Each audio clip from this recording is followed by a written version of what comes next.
Welcome back, ladies and gents. Sorry for the technical issues, but we thank you for joining us. As Columbia is mounting a bit of an offensive threat here with two outs. Griffin Palfrey with his first single of the game. The shortstop, number 21, Jacob Phelps. And with two on board here, bottom of the lineup card, Jacob Phelps. It is Columbia 1, Stetson nothing. That one run coming in the top of the first for Columbia. Andy Blake with a solo bomb to left field. Other than that, though, it was a solid start for Danny Garcia, but he's run into trouble here.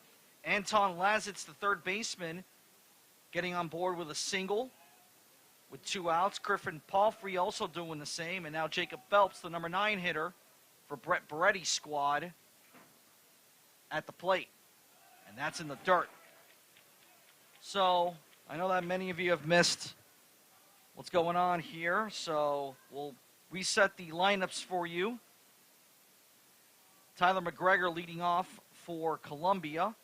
Line out the center in his first at bat. Blake with the solo homer. He's batting second and DHing for Columbia.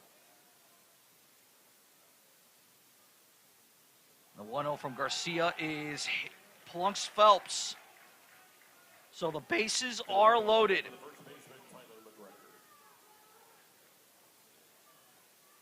So first time all game, that's been the case for either side. So you've got Lazitz at third, Palfrey at second, Phelps at first.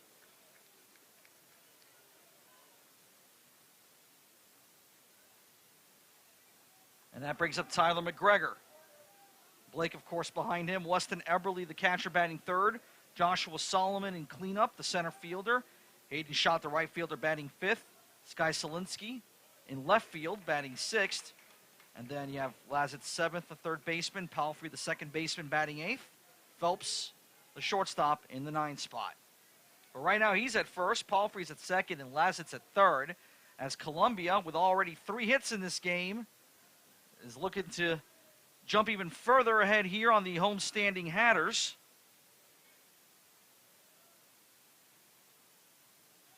That's in the dirt. Labrador digging it out, 1-1. Defensively for Stetson, you've seen Garcia on the mound. Labrador behind the dish, making his second straight start of the year in place of Christian Pregent. Trey Harmon at first, Camden Traficante at second. Kyle Ball at short, Johan Desero at third. In the outfield, Cameron Hill in center. That's popped up and away. So the count now on McGregor is 1-2. Anthony DeFabia in left field, Connor Keel in right.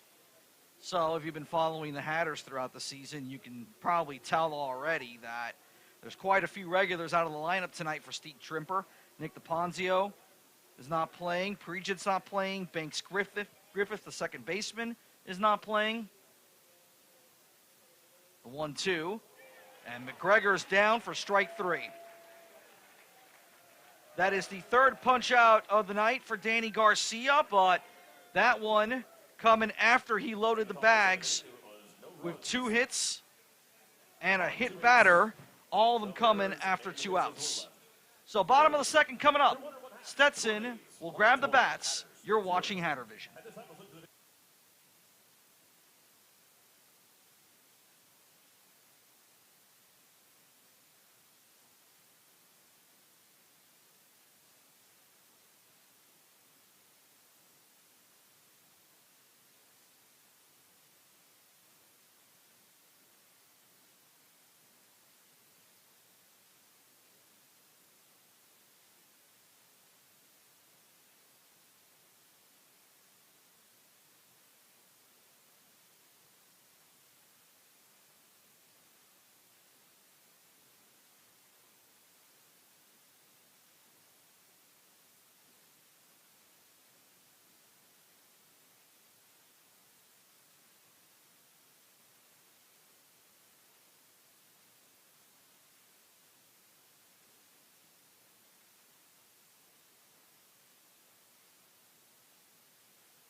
Bottom of the second.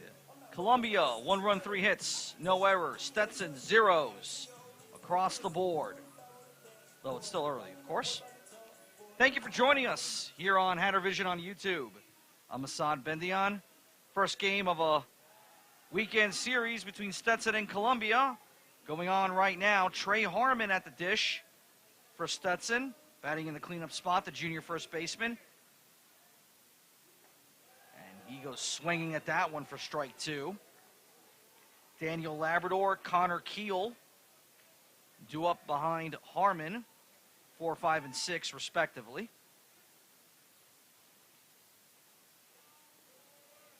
And that pitch from Sean Higgins is low, 1 and 2. Bottom third of the order for Stetson is Juan Correa getting his first start in his college career. He will be the DH tonight, the big freshman. And Higgins fires the fastball in for strike 3. So Harmon down looking. That's Higgins' second punch out so far today. Batting 8th for the Hatters tonight, Anthony DeFabia, the left fielder. Camden Traficante batting 9th, the second baseman.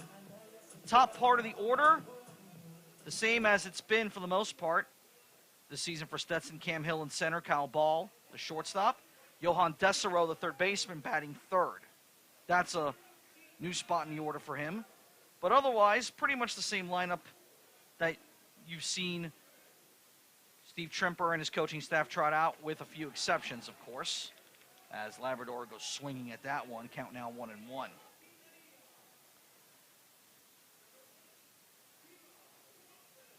Connor Keel moving up one spot in the order. Anthony DeFabia dropping a couple of spots from the last time out.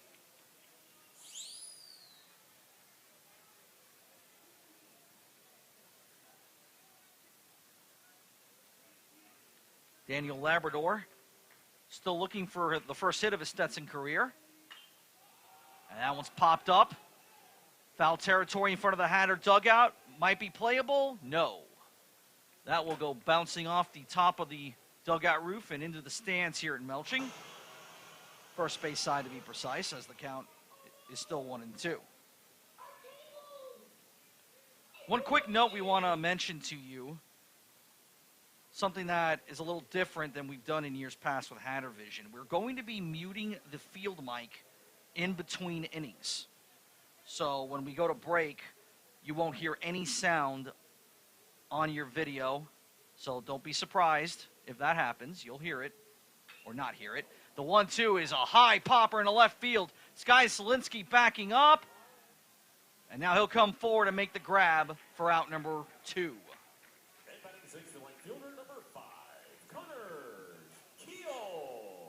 Connor Keel stepping in, the senior right fielder. I'm sure some of you are wondering why it is we're muting the mic in between innings. The reason is because of copyright issues with YouTube. If you try to access Hatter Vision replays from the first couple of games this year, there was some issues with them being loaded because of the, basically because of the music in between innings. So that's why we're going to be muting the field mic moving forward. Connor Keel getting his first licks tonight. Keeps the bat on his shoulder there. He's looking at a 1-ball, 1-strike count. Keel batting .286 on the season. He's got 2 hits and 7 ABs. Also struck out 4 times this year. The 1-1, and Keel hits that off the end of his bat and to the backstop padding. Speaking with Coach Trimper prior to the game, he said that his team the last couple of days has been working on a lot of fundamental stuff, especially at the plate and their approach to pitchers. The 1-2 is bounced right to Steve Trimper, actually, in the third base coach's box. He'll put that in his back pocket.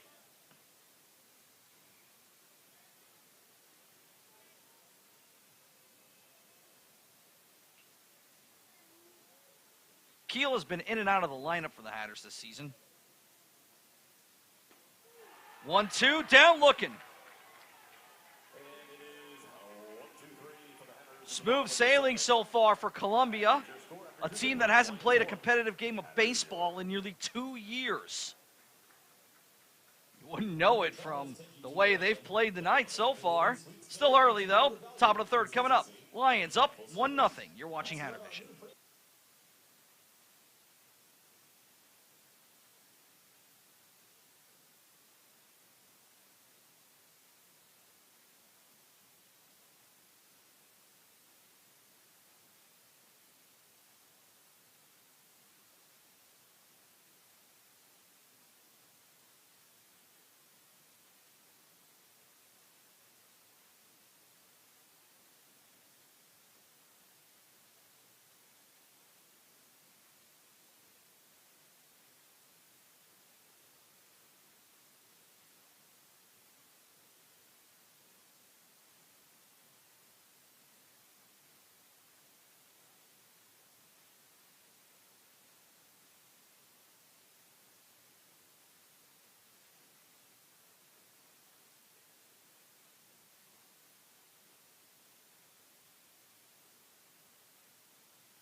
2, 3, and 4 here for Brett Beretti's Columbia Lions as they hold a 1-0 lead over Stetson.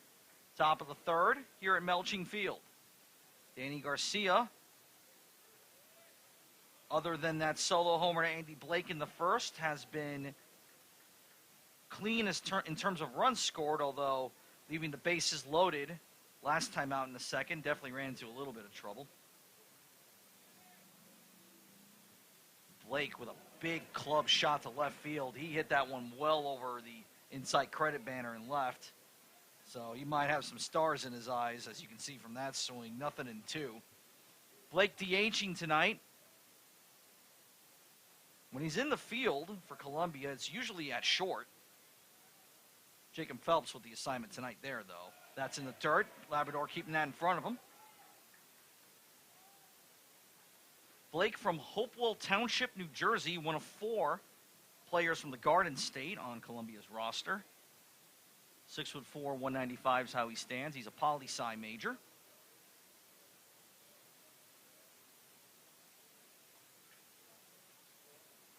Garcia set up first base side of the rubber here. The 1-2. And Garcia dropping the arm angle there, just missing. 2-2. That's something you'll see Danny do. He loves to drop arm angles. Sometimes he'll come 3/4, sometimes he'll go more sidearm, and sometimes just standard. He's really the only Stetson pitcher on the staff who can do that, or does it during games on the regular. Garcia with the punch out. Blake down looking, and that is the 4th K of the night for Garcia. Now batting the catcher, Weston Everly. And with one out on the board, here comes Weston Eberly. He grounded out the third his last time out. First pitch for him, fouled over Hatter Hill and out of play, 0-1.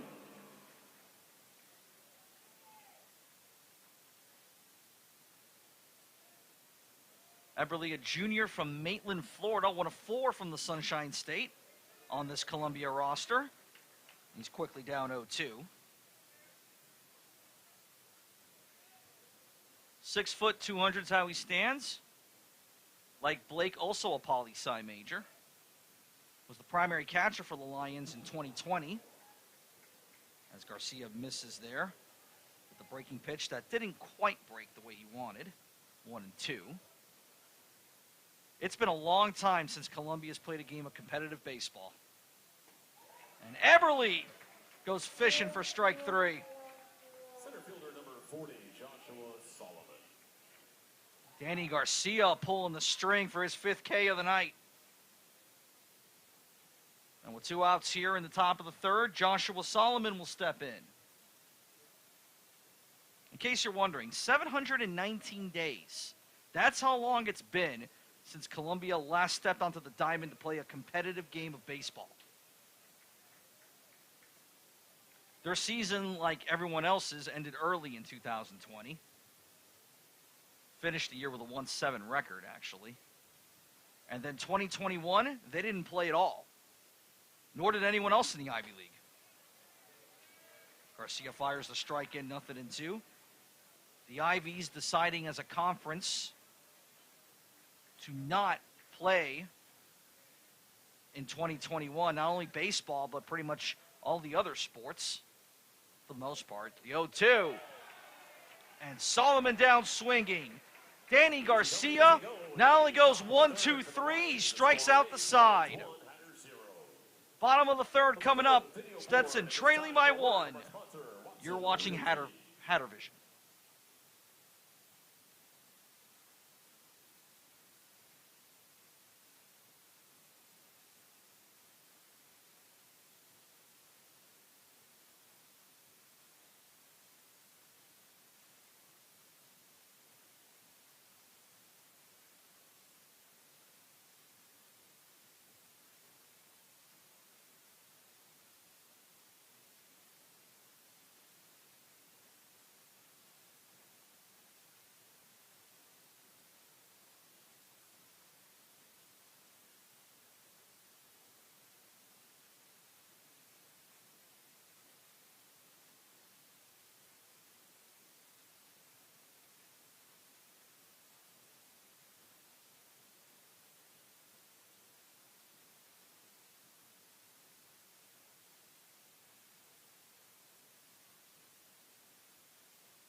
We begin the bottom of the third here with Juan Correa making his first appearance on the diamond tonight. Designated hitter, the freshman. Lets the first pitch by for a strike. Juan Correa getting his first start of the season. Not his first action as a Hatter, though. That came in the loss to Florida Tuesday night. And the freshman from Weston quickly down 0-2. 6'5", 220, one of the bigger position players on Steve Trimper's team this year.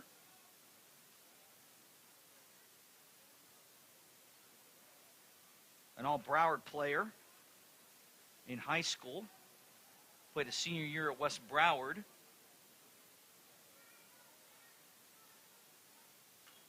he fouls that off to the backstop netting. Pretty good career numbers in high school. Batted over .330. 10 homers, 46 RBIs. Also was a pretty decent pitcher as a senior for West Broward. That misses low, 1-2. 4-1 record with a 2.72 ERA.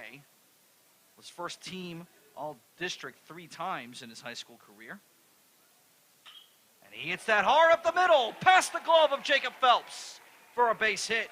And that is Stetson's first in this game. The left fielder, number 8, Anthony Fabia. So Anthony DeFabia will step in, a left fielder.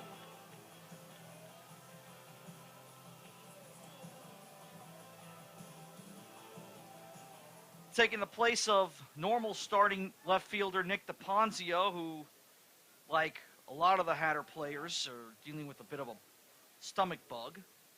It's affected the lineup choices for Steve Trimper. DeFabia squaring the bump, but he'll let it go. Banks Griffith also not in the lineup, the normal second baseman. Christian Pregent, the normal catcher, also not in the starting lineup.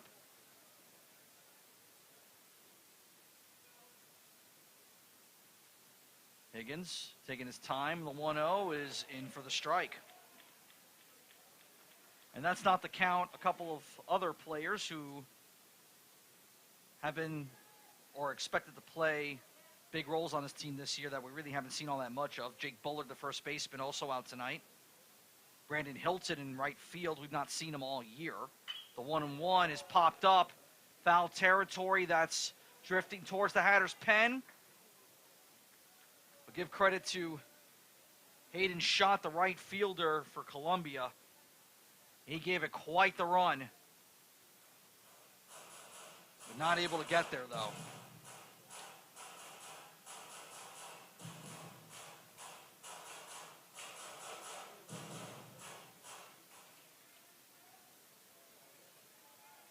So we got a 1-2 count here for DeFabia.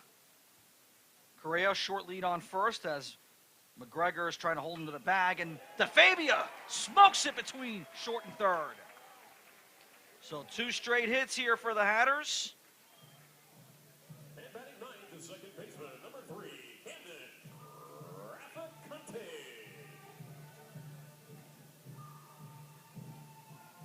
Traficante with what I'm going to call inspired walk-up music.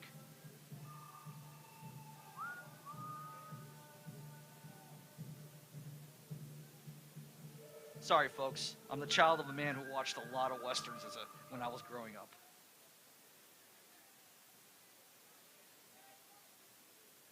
We don't usually play Westerns over the PA system here at Melchi, but every once in a while, you'll be surprised.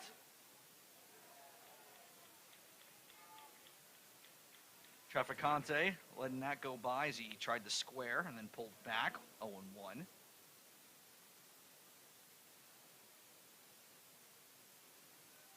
Traficante getting the start tonight in place of normal second baseman Banks Griffith.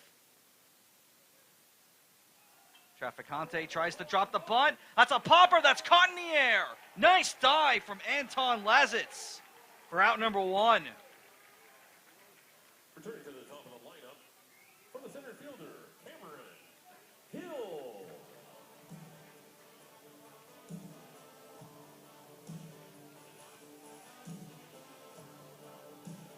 So we cycle back to the top of the lineup card for Stetson. Cam Hill will step in. The lineup for Stetson tonight, not a whole lot different order-wise, other than, of course, the new faces. Cam Hill and Kyle Ball still leading off for Stetson. Johan Desero taking Nick DePonzio's normal spot, third in the order. First pitch to Hill is oppo field, but goes foul. The lefty tagging that one down the left field line. He'll have to step back into the box, though. Cam Hill's had a pretty good start to the year. Did cool off a little bit, though, in the loss to Florida. Went 0 for 4 that night with a couple of punch-outs. But he does have 6 hits for the year and 17 ABs. Good for a .353 batting average. His 4 runs scored leads the team. He also has the team's only triple. The 0-1. And Higgins misses outside.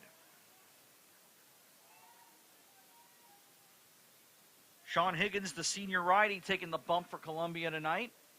6'1", 195 from Santa Ana, California. Expected to be Lions' Friday night starter this season. A sociology major.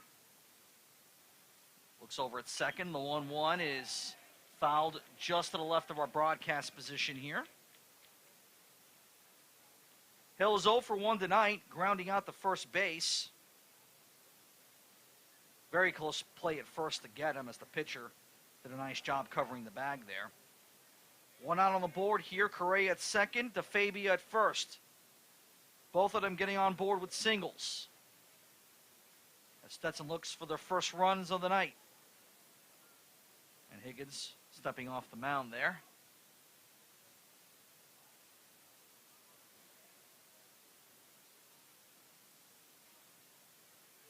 Higgins has been a regular starter for Columbia in his time there.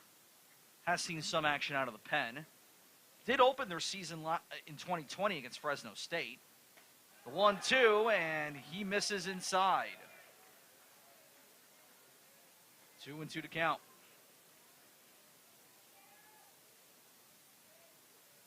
This is actually his 8th start ever for the Lions. Has a 1-6 record with a 12 ERA for his career. The 2-2. And Hill fouls that away over the third base stands. Speaking with Coach Tripper prior to the game, I asked him how you began to scout a team that hasn't played competitive baseball in nearly 2 years, and he said that it was actually kind of refreshing to not have to worry so much about doing the scouting since there wasn't really any way for them to scout Columbia. This team obviously very different than from the last time they went on the diamond. Count still 2-2 as Hill fouls that off. And just to kind of put it in perspective for you, there's only 13 players left from the 2020 roster. Only 9 left from 2019, which was the last time Columbia played a full season. The 2-2. And Hill will foul that away again. Trailing towards the VFW parking lot. Hatters opening the season on a 7-game homestand, as they're wont to do this time of year. They tend to play a lot of home games in February and March. They'll be heading on the road briefly to begin March, though. Their first game that month will be at Central Florida, just about an hour or so up the road on the world's worst highway, otherwise known as Interstate 4. The 2-2. Bounce towards short. This could be 2. 6-4. And 4 won't bother firing to 3 because Cam Hill was safe.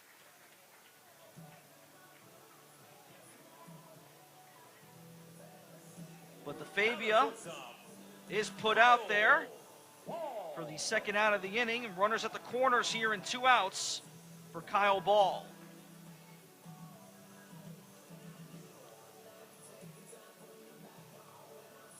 Kyle Ball, one of the captains on this Hatters roster. They got 4 of them. He's the only one in the starting lineup tonight, though. Been a rough start to the year for the graduate from New Hampshire. Only has 1 hit on the year. That one did drive in a run, though. And for the strike, 0-1. Ball's 1 hit coming in the 6-4 win over Manhattan on Sunday, which was, as of this moment, which is, I should say, as of this moment, Stetson's last win of the year. The 0-1. And Higgins gets the strike there, 0-2. The Hatters have been kind of trading W's and L's so far this year. They opened the season with a walk-off win against Delaware, then lost 5-3 to then 15th ranked Notre Dame. Or actually 13th ranked, I should say, although they were as high as 4 or 5 in some polls.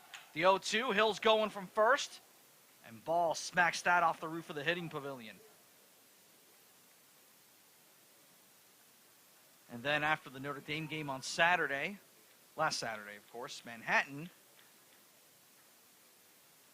battled Stetson tough, but the Hatters ended up pulling out a 6-4 win. And then, of course, on Tuesday, Stetson hosting the Florida Gators, ranked 15th in the country at the time, and Gators ended up getting the 8-1 win. And Ball is down swinging.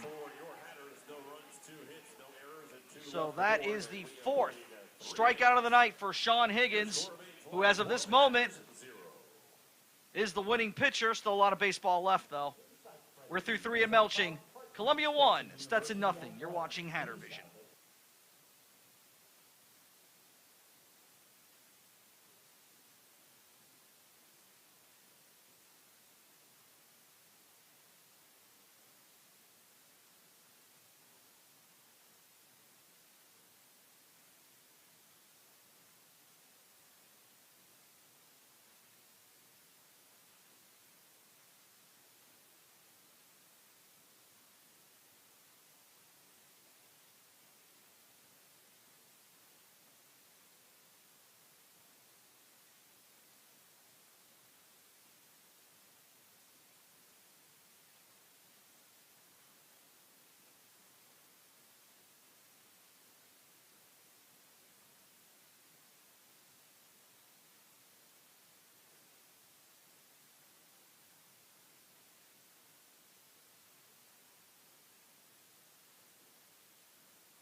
5, 6, and 7 for Brett Beretti's Columbia Lions. As we start the top of the fourth, Columbia, 1 run, 3 hits, no errors. Hatters, 0, 2, and 0, respectively. Thanks for joining us on Hatter Vision through YouTube on this gorgeous Friday night here at Melching Field in DeLand, Florida. I'm Assad Bendian. Christopher Yacinth doing the producing duties and the camera duties this evening. Our normal camera guy, Charlie Franklin, celebrating a wedding. He's out of town. His granddaughter getting married. Pop up towards left field. Kyle Ball thought he had it. Anthony DeFabia took it instead. Now the left fielder, Sky Solinsky.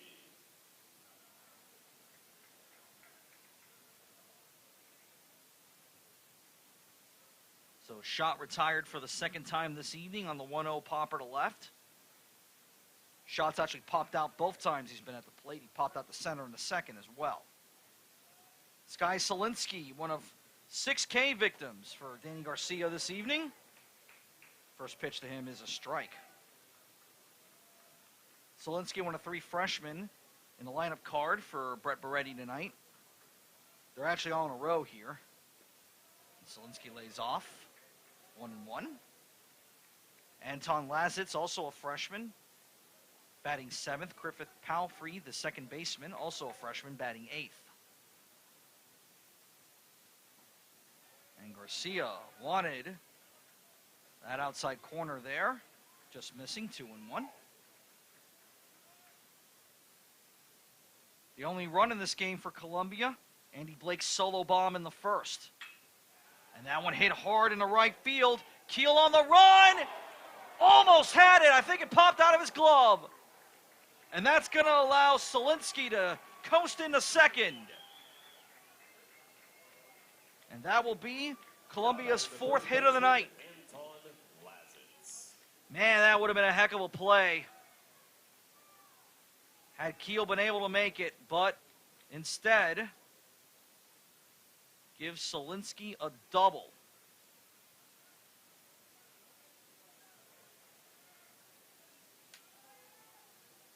And Anton Lazitz will step in right now.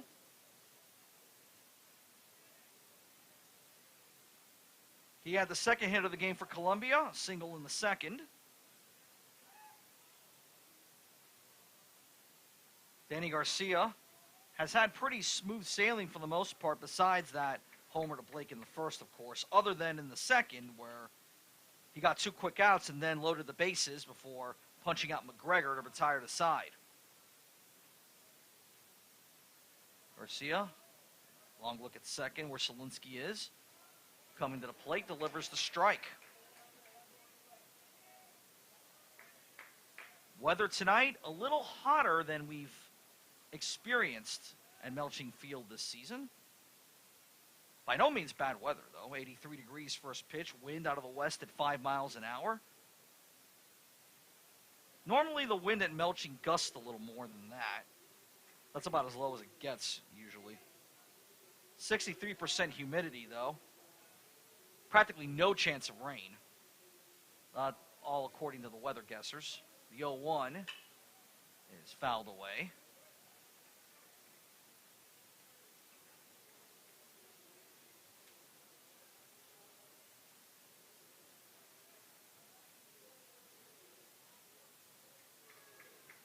Anton Lazitz, one of 11 freshmen on the Columbia roster this year.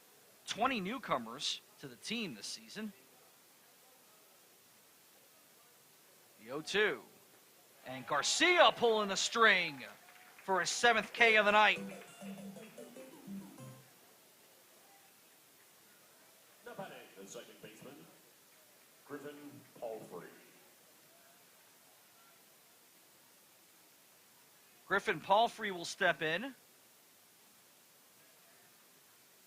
Number 17 on his back. 5'11", 195. He is from Vancouver. The only Canadian on the roster.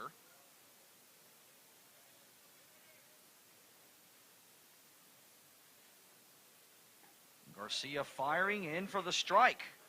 just above the knees, according to home plate ump John Bennett. Andy Schultz, the man in blue at first. Corey Gottsegan over at third. That's Columbia. Aims to begin their 2022 campaign with a win.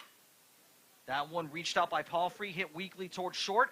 Kyle Ball sailed it over the head of Trey Harmon, and that's going to allow Solinsky to score all the way from third. Costly error there from Kyle Ball. It's 2-0 Columbia. Now batting the shortstop, Jacob Phelps. So Palfrey reaching on the E6. Solinsky coming all the way home. As a result, that will be unearned on Garcia. And with 2 outs and a runner on first now, it's Jacob Phelps who steps in. And Danny Garcia now going to have to buckle down as he gets the strike there. By all rights, should have been out of the inning at that point with no run allowed. Phelps has reached tonight. His only at bat, he was plunked on a 1-0 count. That one hit right to Garcia. He'll run to the mound. Underhand throw to Harmon will end the top of the fourth. But a costly error from Kyle Ball plates another run for Columbia. And we head to the bottom of the fourth with the Lions up 2. You're watching Hatter Vision.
Three, 4, and 5 for Steve Tripper's ball club.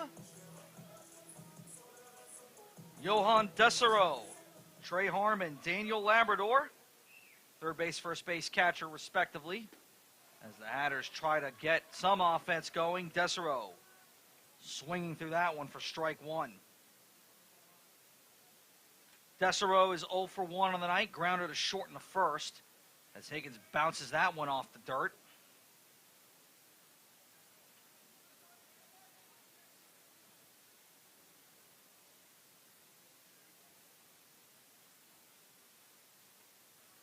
Higgins fires the 1-1 across for a strike.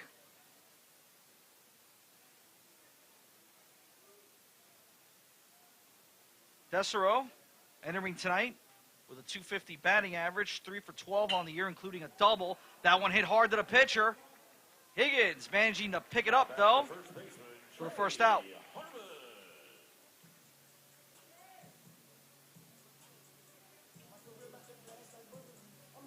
He might not have the number of punch-outs Danny Garcia has, but Sean Higgins with a clean start so far for the Columbia Lions. As of this point in the game, he's only faced 2 above the minimum. Trey Harmon, Cade looking in the second and is only at bat. Been a rough start to his Hatters career for the former Kentucky Wildcat.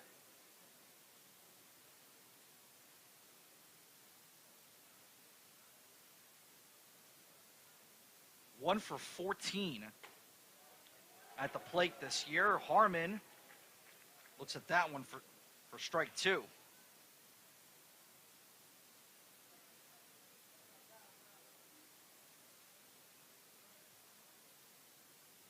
Higgins is set up, first base side of the rubber. Deep breath before he delivers. That one in the dirt.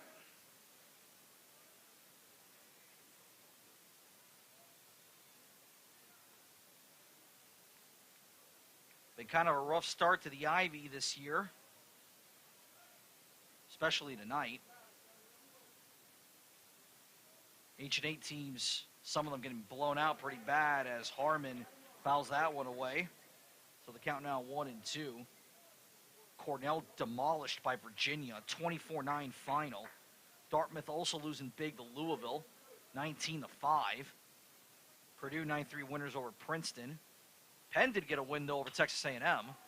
2-1 final there. That one popped foul territory, first base side. It will be the second baseman, Palfrey, making the catch. Nice slide there to make the grab from the freshman. 2 outs. Now batting the catcher, Daniel Labrador. So Trey Harmon, his tough start continues. 2 outs on the board here for Daniel Labrador.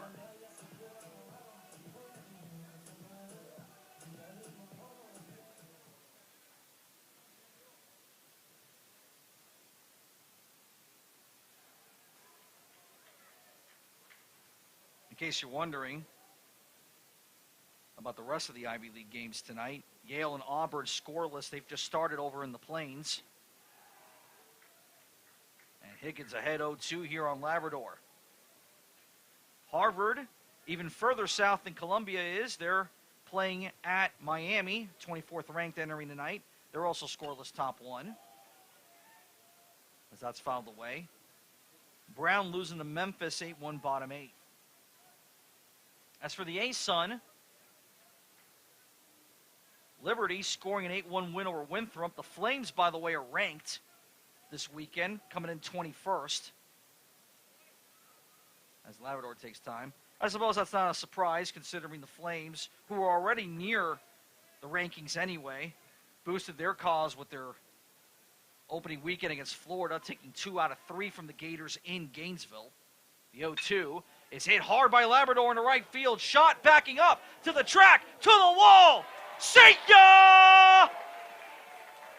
Daniel Labrador with the first homer of the year for the Stetson Hatters. And the first in his Hatters career. 2-1 Columbia.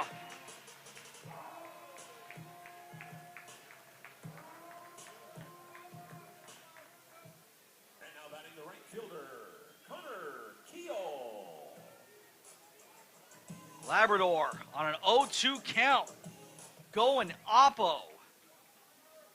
He's a guy that the Hatter coaches think could be a big power bat for this team. He's got a lot of raw power, former Miami Hurricane commit, redshirt freshman. Definitely going to get in the good graces of the coaches with a shot like that.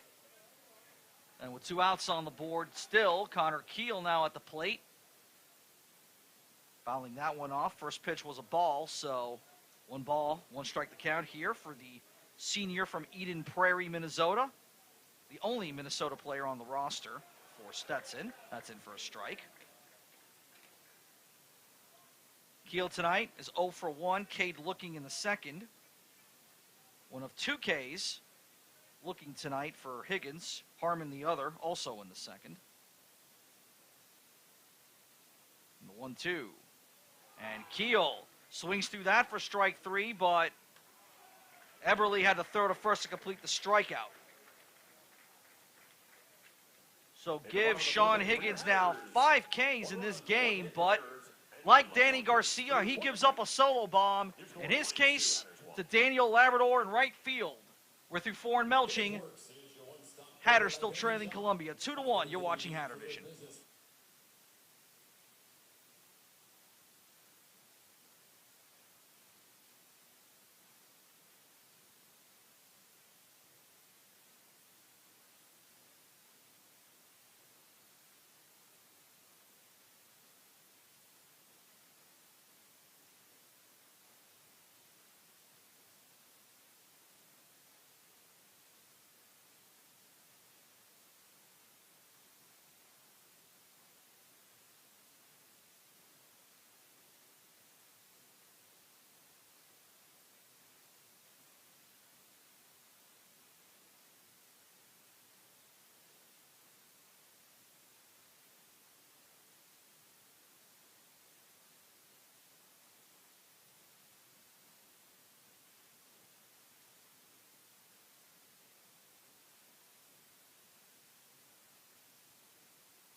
first baseman Tyler McGregor.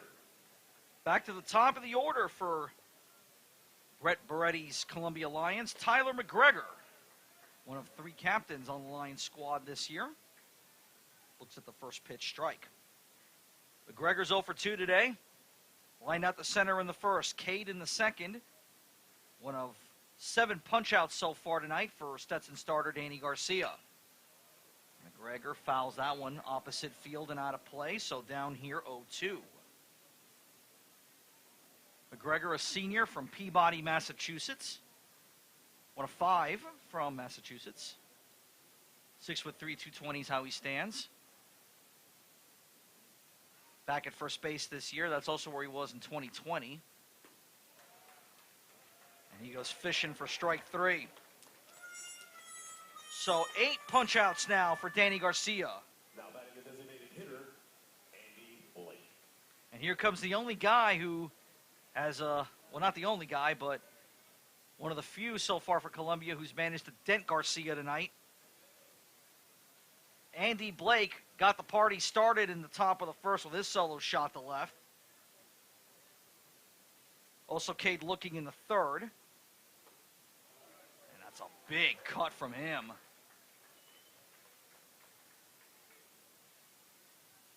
Columbia 2, Stetson 1. Top 5 here at Melching Field. This game going rather quickly. We're just over an hour, about an hour and 8 minutes into this contest. And Garcia delivers there. Foul tipped by Blake into the backstop netting.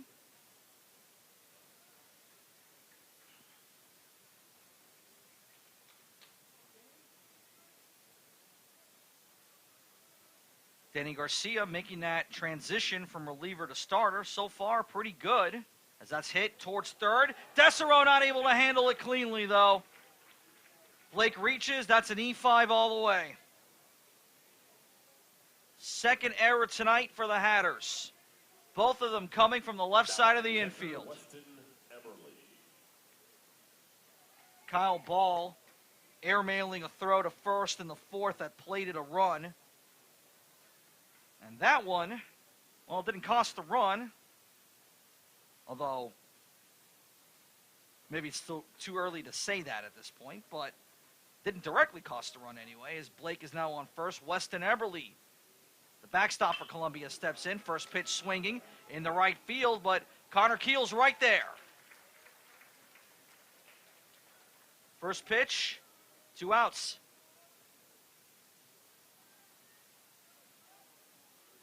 Batting the center fielder, Joshua Solomon.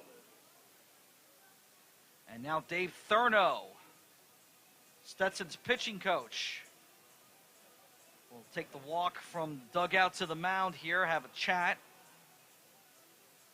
with Garcia, redshirt junior from Pembroke Pines. 6 foot 195 is how he measures. Last year, Stetson's closer, 7 saves. Tied for second in the ASUN, has primarily been a reliever in his Hatters career and a very effective one. They get 3 wins last season, all of them coming against in-state foes, Central Florida, South Florida, and Stetson's only win against Florida last year. Was transitioned into a starter late last year, though, appearing against the Ospreys, who, for reasons known only to the baseball gods, I guess, just had the Hatters number all year. North Florida is going to look very different this season, though, which I'm sure will come as a relief to the Hatter faithful. Joshua Solomon trying to bunt his way on there, but that went foul, so 0-1 for him. Solomon, rough start to his 2022. He's 0 for 2. He's punched out twice. Both on 0-2 counts. In the first and in the third, respectively. Blake not stretching the lead too far at first, as Harmon holds him on. Garcia's fastball is high.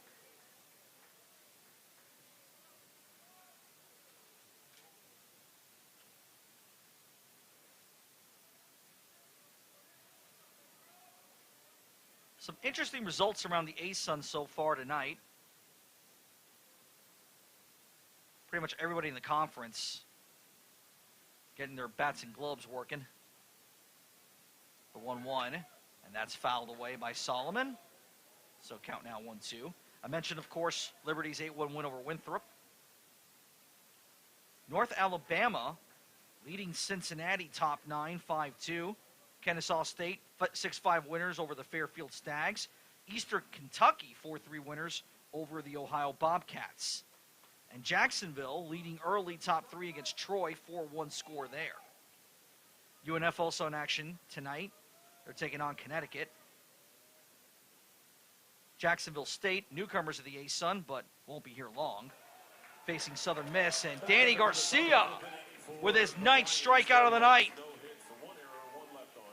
Joshua Solomon down by strikeout for the 3rd time this evening. And Danny Garcia again throws up another 0 on the scoreboard, but Stetson is still trailing in this one 2-1. You're watching Hatter Vision.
Bottom of the order here for the Stetson Hatters. The green and white, and a close one here with Columbia, 2-1. First game of a 3-game weekend series between both sides, as the Hatters wrap up their 7-game homestand to open the 2022 season this weekend. They'll be on the road for the midweek game against UCF. That's Juan Correa. Lets that one go for a ball. He's looking at a 1-1 count here, as Sean Higgins is working through his 5th inning right now for the Lions. Fastball in for the strike. Then the Hatters get 15 games in a row at home after the road tilt against UCF next week. The 1-2 misses low. 2-2 to count now on Correa. During that homestand, they'll be taking on Sacred Heart 3 times, BCU once, Florida A&M 3 times. And Correa down looking. 3rd K looking for Sean Higgins. And that is Higgins' 6th punch out this evening. Anthony DeFabia will step in here. Like Correa, he singled in his first at-bat of the night. Both of them coming in the 3rd. DeFabia eventually put out 6-4 on a shot to short from Cam Hill. And Higgins gets the strike call there, 0-1.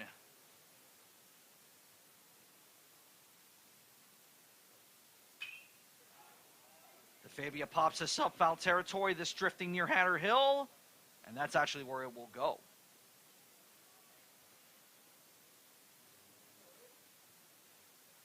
So DeFabia now looking at an 0-2 count. Stetson's only two-way player, a sophomore from Bronxville, New York. 5'11", 185 is how he stands. When he's not on the mound, he's usually patrolling one of the corner spots in the outfield, if he's not DHing. Left field tonight, though, as that's hit towards right field, but shot, misjudged it. It's over his head, all the way to the wall. This looks like a triple all the way. DeFabia not slowing down, and that's exactly what it'll be, standing up. Stetson's second triple of the year belongs to Anthony DeFabia on a ball that now you can make a pretty good argument should have been caught by shot. Unfortunately, one of the problems sometimes when you're coming from the north is that you don't necessarily have your calibration right if you're an outfielder. Practicing pop-ups and such is not always easy when you're playing in a place like New York City, where it is often very cold this time of the year. As a matter of fact, the Lions squad flying into Florida last night just ahead of a blizzard. Infield drawn in here as Traficante could potentially tie this one up for Stetson. That one-out triple from Anthony DeFabia, putting Stetson within 90 feet of the tie here.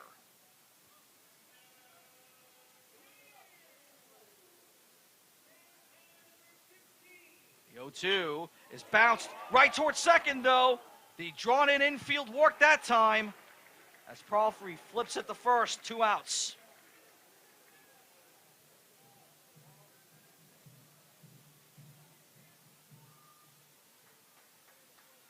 Traficante bouncing that one off the plate.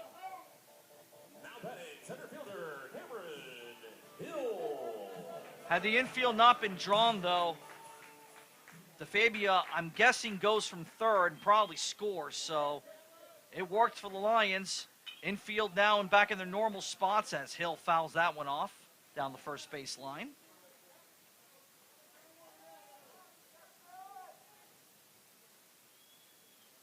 I mentioned with DeFabia's triple that Stetson has 2 triples on the season. Hill's the other one who has it.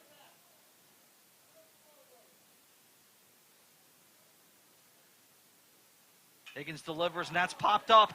Foul territory in front of the Lions dugout. Might be playable by Eberle. It is.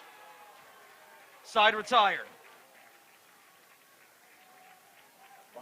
So, fairly clean inning for Higgins. The DeFabia triple ends up being for naught. We end at the top of the 6th. Columbia up 2-1 over Stetson. You're watching Hatter Vision.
Top 6 here at Melching Field. Friday Night Lights here in DeLand. 5, 6, and 7 for the Lions. Aiden Schott, Sky Solinsky, Anton Lazitz. As Columbia looks to extend their 1-run lead.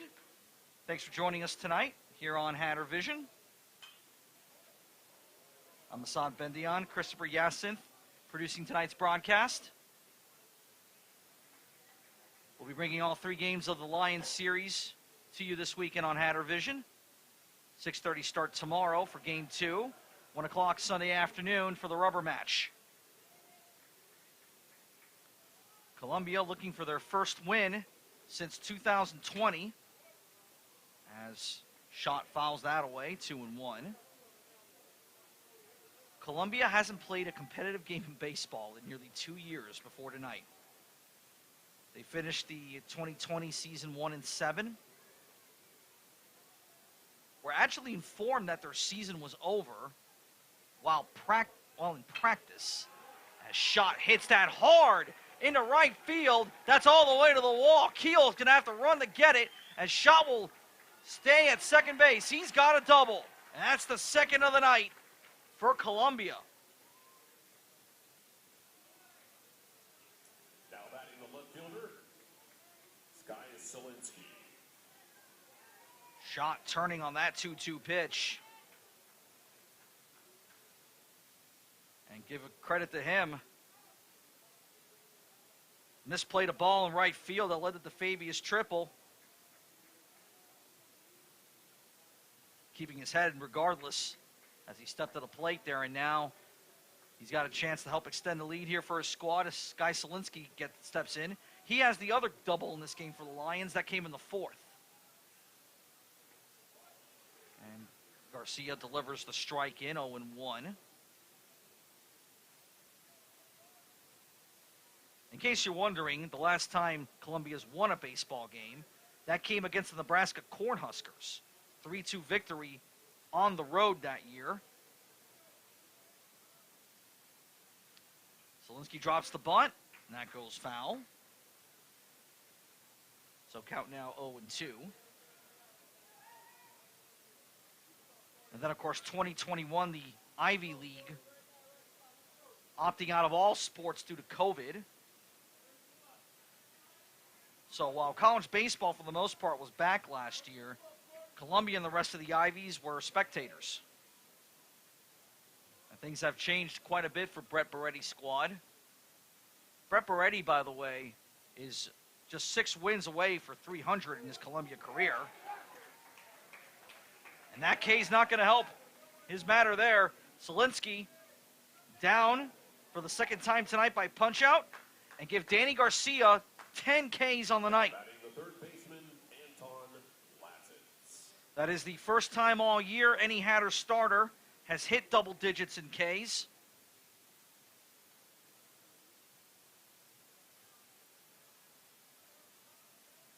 Anton Lasitz will step in. He's 1 for 2, single in the second, K'd in the fourth.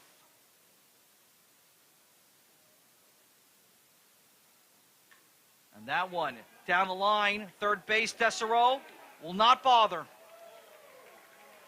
Too much of a slow roller there. Lasitz will reach with his second single of the night. Hayden shot. Takes advantage, moves up the third. And with the runners at the corners and 1 out, it's up to Griffin Palfrey here to try to extend the lead for the Lions. Daniel Labrador to the catcher. Calling his defense here. Labrador, of course, getting his second start of the season. Did start in the game against Florida as Christian Pregent, one of several Hatters sidelined with a stomach bug issue.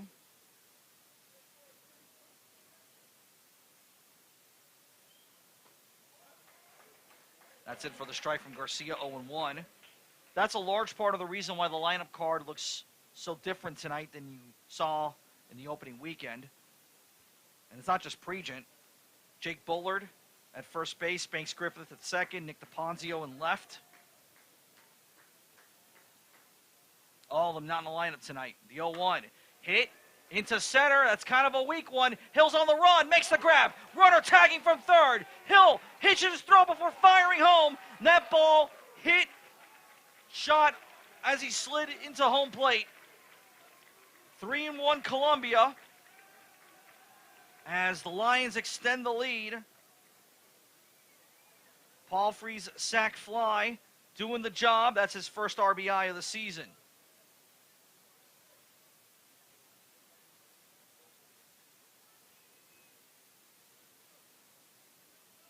Anton Lasitz not able to move up on the play, so he'll stay at first as Jacob Phelps steps in. 2 outs here as Phelps looks at the strike. Danny Garcia for the most part, been pretty solid defensively. Coach Trimper telling me prior to the game that he was real happy with what he's seen out of his starting pitching so far this season. The 0-1. Big cut there from Phelps. 0-2 on him. From Valrico, Florida. Has baseball in the blood. His dad was a professional, played for the Marlins and the Brewers. The 0-2. And Phelps down swinging. 11 Ks on the night for Danny Garcia. But as things stand right now, he's looking at the L. Columbia plating another run. Sac fly from Griffin Palfrey. And the Hatters once again trail by 2. Bottom of the 6th coming up on Hatter Vision.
Two, 3, and 4 for the green and white as they trail by 2 to Columbia.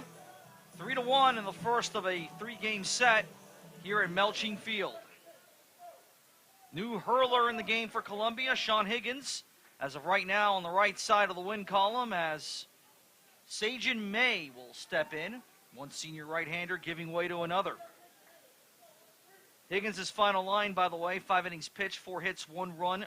That earned. Basically his only mistake, solo bomb to Daniel Labrador in the 4th. Otherwise, did the job tonight for his Lions. Sajin May will try to keep it going. Senior from Weston, Massachusetts. Industrial engineering major. 1-1 count to Kyle Ball here as he hits that in the right field. That's a little flare. Shot is there, though. 1 out. Now batting the third baseman, Johan Tesoro. Kyle Ball 0 for 3 this evening. 2 strikeouts and a popper. And Johan Tesoro also looking for his first hit of the night. He's grounded out twice. To shorten the first to the pitcher in the 4th. And the Canadian swings through the breaking pitch there. Tesoro from Quebec. He's one of 2 Canadians on this squad. That misses outside from May, 1-1. The other, in case you're wondering, is Simon Lusignan. He's a right-handed pitcher, also from Quebec, but he'll be redshirted this year as he's working through some injury issues. The 1-1 is hit into right field, shot, backing up to the track, to the wall, makes the grab. Maybe not in the most comfortable looking fashion, but it still counts. 2 outs.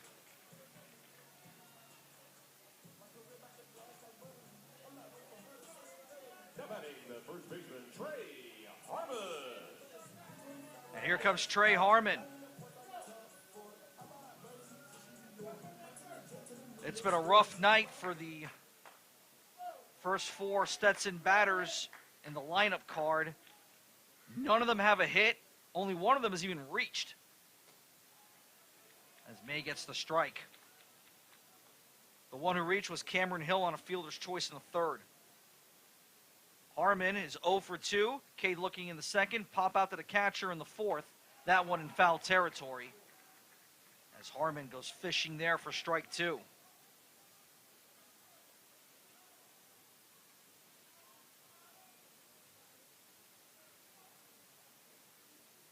Offense has been hard to come by for Stetson this early part of the season. And Harmon is down on 3 straight. 1, 2, 3 for the Lions there. Third time this game that the Hatters have been retired in order. We head to the 7th. Columbia 3, Stetson 1. You're watching Hatter Vision.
As we begin the top of the 7th, Danny Garcia's night is over.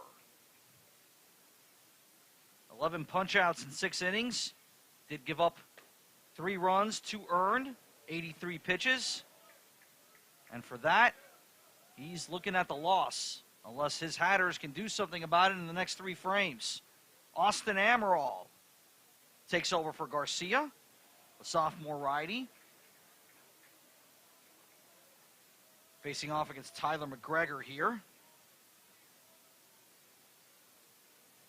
McGregor in this game is 0 for 3, including 2 strikeouts.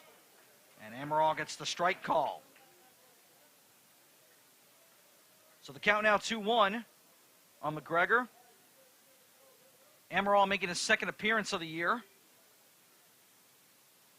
Pitched 2 1/3 and lost to Florida on Tuesday. That one hit hard in the center. Hill on the run. Dives, doesn't get it. Dives on the warning track. McGregor rounding second. He wants 3. The throw's cut off. And McGregor with a foot-first slide in the third for a triple.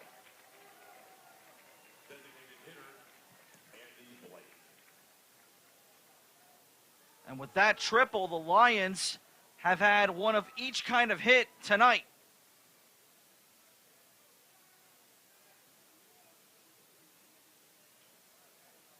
Cameron Hill with a heck of an effort in center to try to get that ball. It would have been a spectacular play had he gotten it, but he did it. And now Andy Blake with a shot to drive McGregor home and extend the lead here for Columbia. Hatters drawing in the infield. Everyone at the edge of the infield grass. First pitch, Blake swings through it.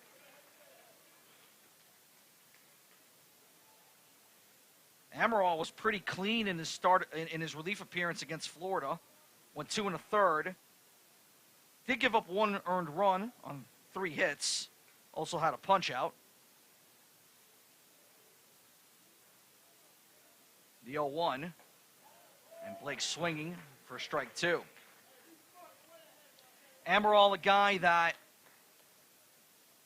the coaches do see as a potential starter, although he's been a relief guy in his Hatters career so far. A lot of young arms providing competition in the weekend starting rotation right now for Stetson, as that misses low, 1-2. Of course, you're seeing a lot of those young arms because some of the vet guys are dealing with injury issues, specifically Nick Durgan and Daniel Perrette. Durgan may be back as soon as next weekend. The coaches were hoping to get him back this weekend, but that's not going to happen. The 1-2. And Amaral gets Blake looking. Now batting the catcher, Weston Everly. So that's 12 strikeouts for Hatters pitching tonight. The first one there for Amaral. As Dave Thurno will head out to the mound here to have a chat with his young hurler. There is more action in the Hatters pen. We've got one lefty warming up. Looks like Dominic Stagliano. Tanner Martin, entering the season as Stetson's closer, is also warming up. He's the right-hander in the pen.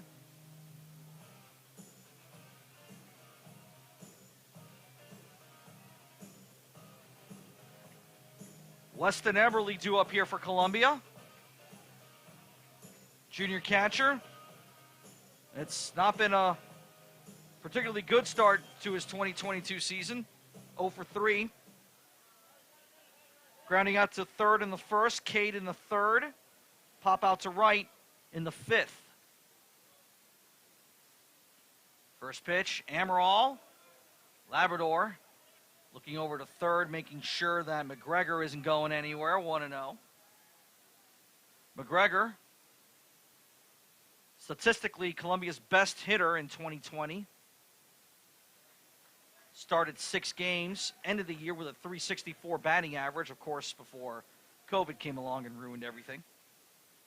The 1-0. Check swing. And John Bennett, the home plate ump, says that's a strike. The last time Columbia played a full season was 2019.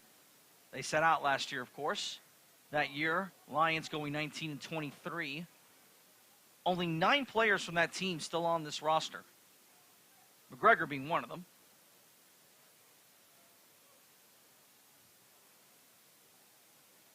Amaral stepping off the rubber. Amaral changing numbers this year, putting on the number 10. He was number 48 last year. The 1-1. And Everly swings right through the off speed.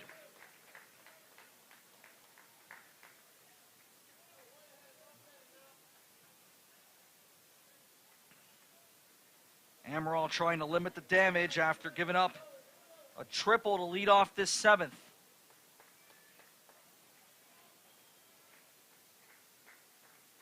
The 1-2 is flared in the right field. Keel on the run. He won't get it. It gets past him. McGregor will score from third. Everly chugging past second. He wants 3. He'll get 3. Another foot first slide. And Columbia now leads 4-1. Now the center fielder,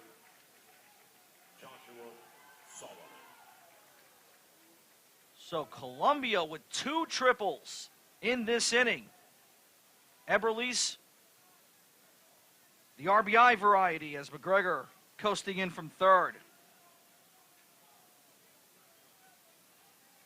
And it'll be Joshua Solomon, who, like Eberle, hasn't had a particularly good start to the season. Also 0 for 3 in his case.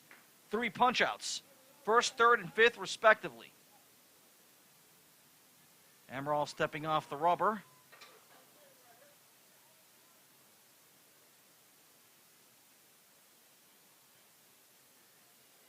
Hatters looking to go above 500 with a win tonight, but Columbia making it hard as Joshua Solomon fouls that away.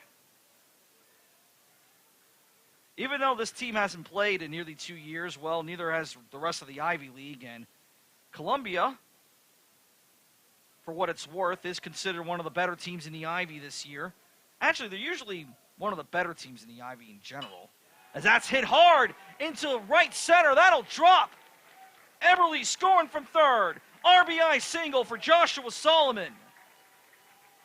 And it is 5-1 Lions. The right fielder, Hayden Schott. Back-to-back RBI hits here for the Lions. As Hayden Schott, the right fielder, will step in. Solomon and Eberle, by the way, were the only 2 Lions not to reach base tonight before this inning. Big lead there from Solomon as Schott fouls that away just to the left of our broadcast position, 0-1. Hatters will have it all to do here in the next 3 innings as they try to battle back against a Columbian Lions team that they have never lost to in their 107 years of playing baseball. Granted, they've not played a whole lot, but Stetson's won all 7 times they've faced. And that's ripped into right field. Taylor towards the foul line. Off the ace on Benner. Throw towards second. Runner coming home. And another one will plate for the Lions here. Joshua Solomon hustling all the way from first. Hayden Schott with an RBI double, and it is 6-1 Lions.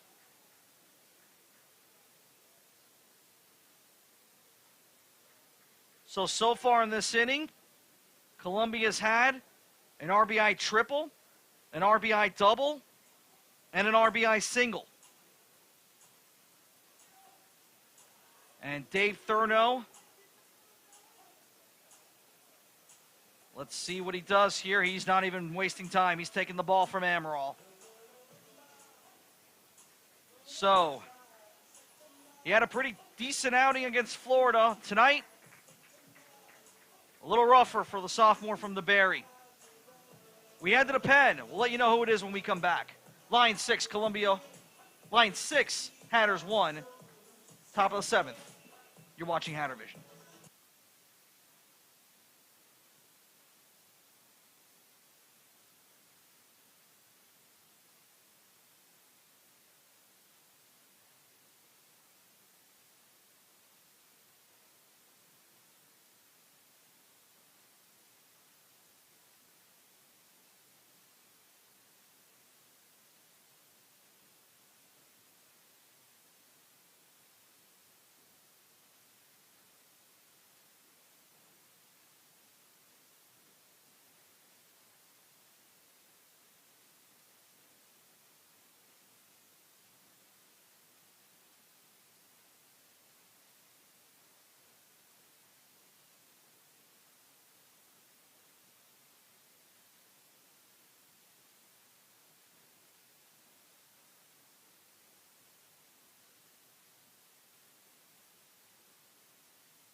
Tanner Martin will grab the ball here for the Hatters in place of Austin Amaral as we resume play. Top of the 7th, Lions 6, Hatters 1. 1 out on the board here as Sky Solinsky steps up, and the hard-throwing righty will deliver in for the strike. Martin, a right-hander from Leesburg, Florida. Last 3 years for him, he was in JUCO ball, Tallahassee Community College. Starting the year for the Hatters as a presumptive closer. You can see why when he throws his fastball. He's got a very heavy one. There it is. And Solinsky quickly down here 0-2. Columbia with 10 hits on this evening to the Hatters 4. They've racked up 4 of them so far in this top of the 7th. 2 triples, a single, and a double. The 0-2. And Solinsky's down swinging. Third time this evening, he goes down by punch out. And with 2 outs here, it'll be Anton Lazitz, the freshman third baseman.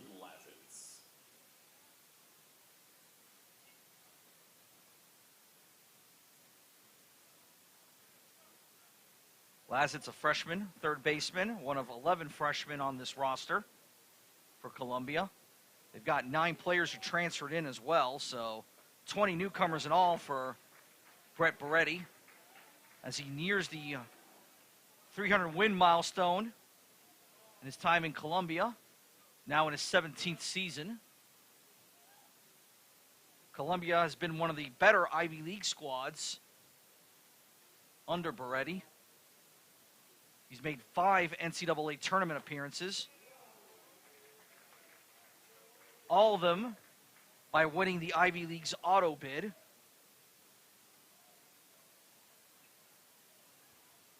Lazitz down here, 0-2. He's punched out once already in the 4th. 2 singles sandwiched around that in the 2nd and in the 6th.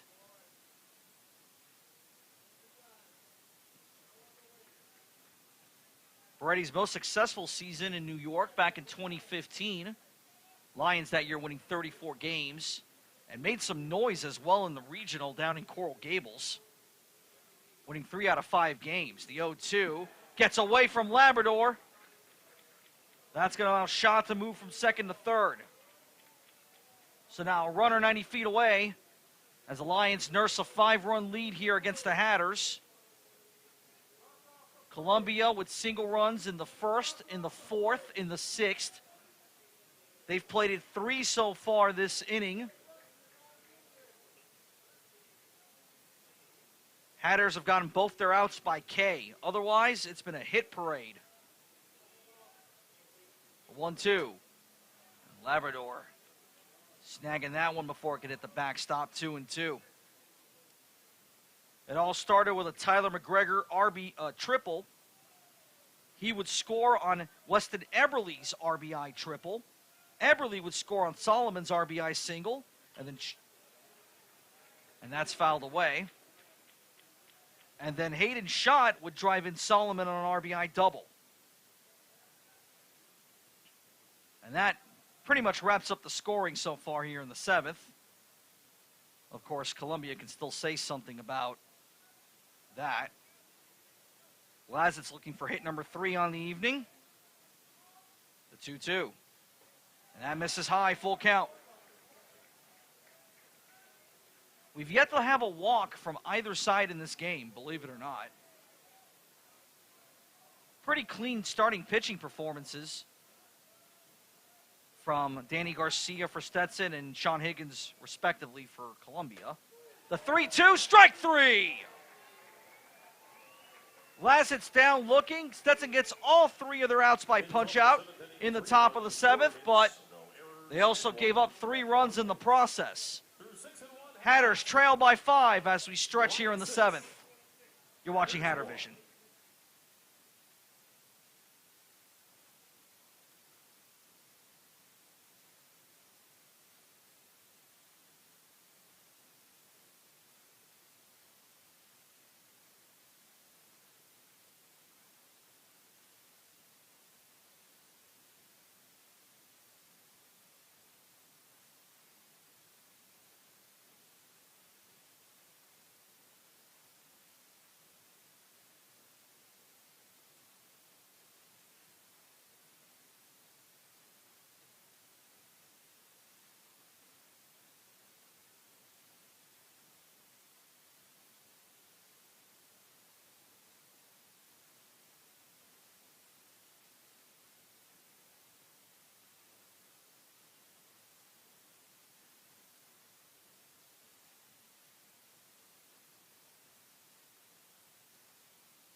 The lone bright spot for Stetson offensively tonight is at the plate, Daniel Labrador.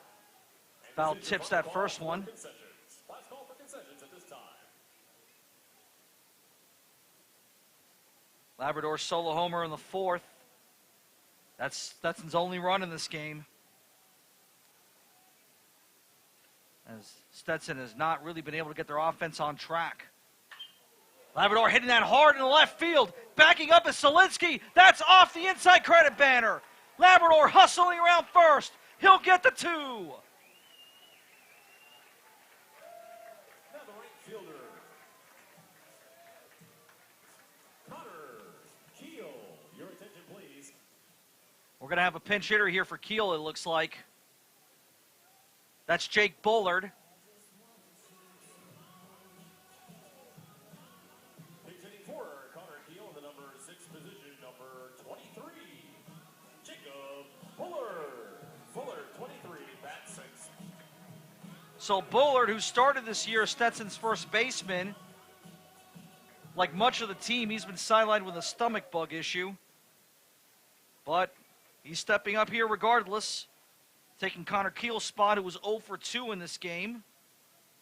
Hatters hoping to go to the bench here and get a little bit of action. First pitch swinging is popped up in the right field. On the run is shot. He misplaced it off the glove. Labrador's going to stay at third. He's not able to move up. Bullard is now sitting at second. And back-to-back leadoff hits here for the Hatters in the bottom of the 7th. Well, let's see if they call that a hit or an error. I believe that's going to be a double. It is a double. The ball did glance off the glove of Hayden Schott, but it was definitely a tough play. And Jake Bullard, after that one hit, is lifted for a pinch runner. It will be Dylan Brazel now sitting at second as Juan Correa steps in. He goes first pitch, 0-1. Correa singled in the third. Cade looking in the 5th. And if the Hatters are going to get back in this game, a second hit here would probably go a long way towards that. The 0-1. Correa holds up. That's a strike.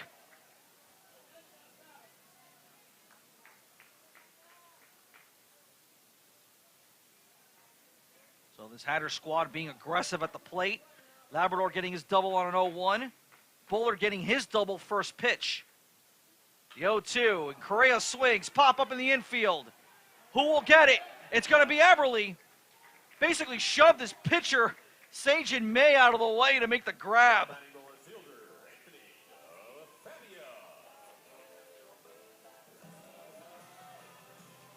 That's the kind of thing that sometimes needs to get worked out in game.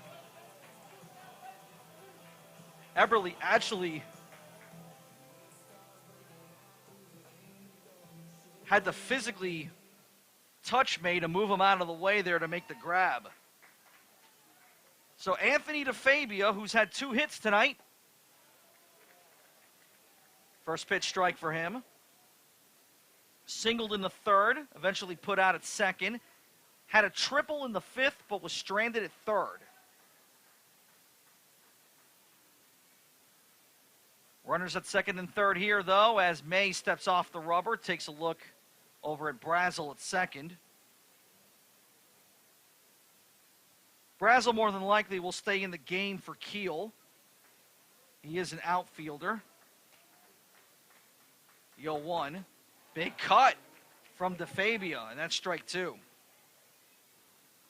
But the coaches, in deciding to lift Kiel, opted to go with Bullard, probably because Bullard's the better hitter. But Brazel definitely the better runner and the better defender. That hit hard towards third, and that gets past the third baseman. That should play 2. Labrador scoring from third. Brazel, he'll score from second. DeFabia coasting into second with a 2 RBI double. And the Hatters slice this lead to 6-3.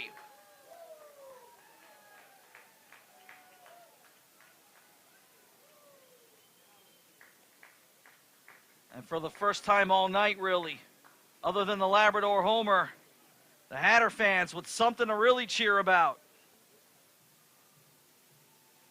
Offense has been hard to come by for this Hatter squad this year. And looks like we're going to see a pinch hitter for Camden Traficante.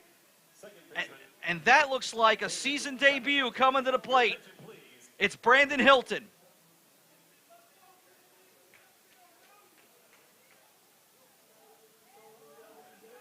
Brandon Hilton, initially expected to be the Hatters' starting right fielder to begin the season. We've not seen him at any point, though. He's been dealing with some injury issues.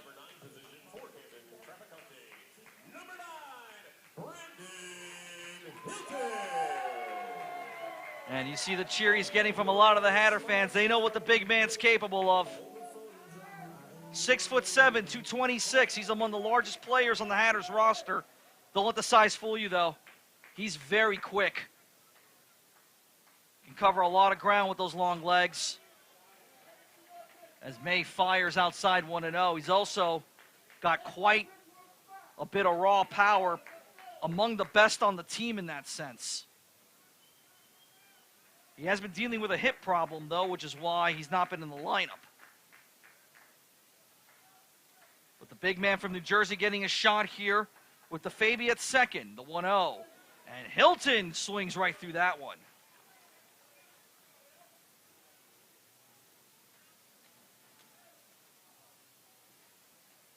In the COVID-shortened season of 2020, Hilton was Stetson's best hitter in that season. He got off to a real flyer.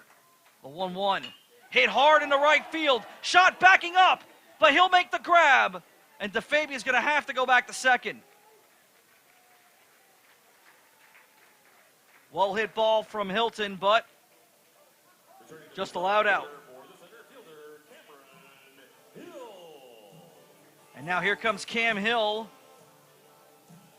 with 2 outs on the board here to try to cut this lead even further. It's been a busy one for the scoreboard operator this 7th inning. Lions plating 3, Hatters 2 so far. Hill is 0 for 2. Only time he's reached all game, a fielder's choice in the 3rd. Ground out in the 1st, popped out in foul territory in the 5th, his last time up.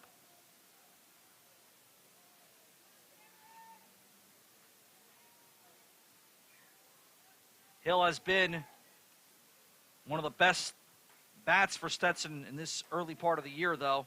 6 hits on the season. And that one's popped up in the center. On the run is Solomon. He's there. So the Hatters finally find a little bit of offense here. Anthony DeFabio ripping a 2 RBI double down the left field line.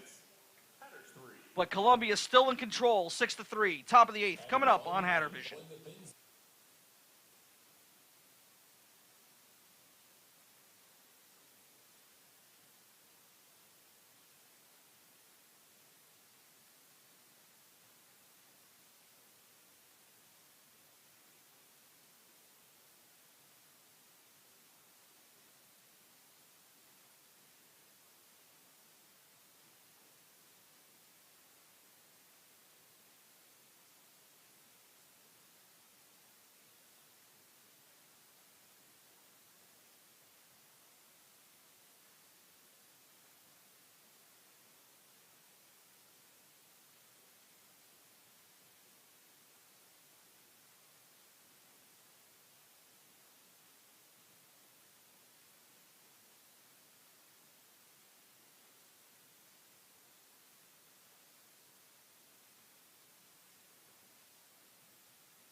few changes to mention for Stetson here as we begin the top of the 8th.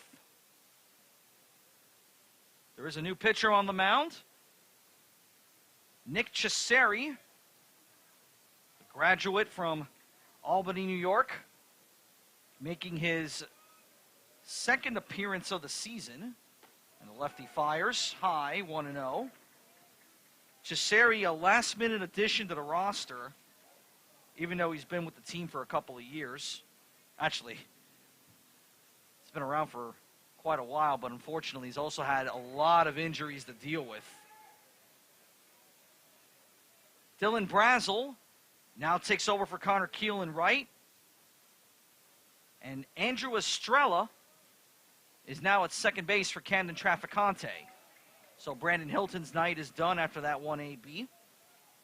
As expected, since he was pinch hitting for Traficante, he's not going to play second. So it'll be Estrella, the freshman from Cutler Bay. Another young guy that the Hatter coaches are thinking can do pretty good in the infield. He'll get his first attempt here. Easy peasy. 1 out. Now batting the shortstop, Jacob Phelps. So one second baseman retires the other. And it'll be Jacob Phelps, the shortstop, due up here for Columbia.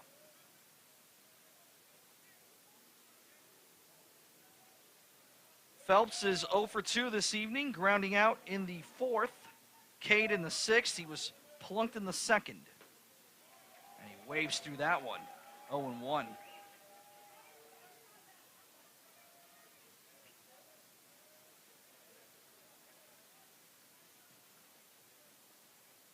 Cesari picking up Stetson's last win of the season.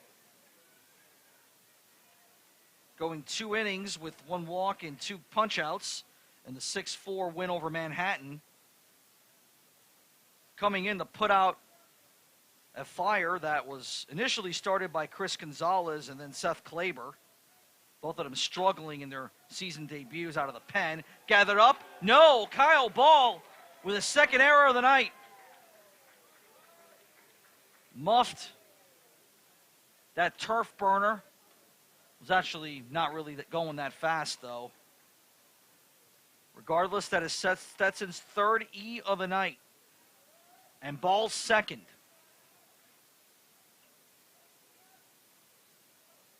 So Phelps will reach, and that'll cycle us back to the top here. And Tyler McGregor.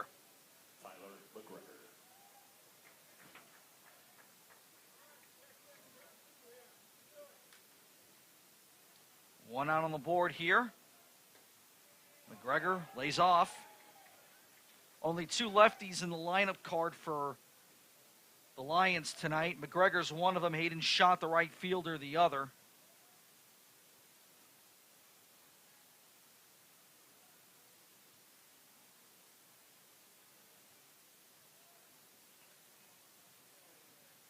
It's not often you see a first baseman as a leadoff guy. As McGregor hits that hard in the left field, backing up is DeFabia, and that one's gone. McGregor with a 2-run bomb that curls its way out of Melching Field. And it is 8-3 Lions.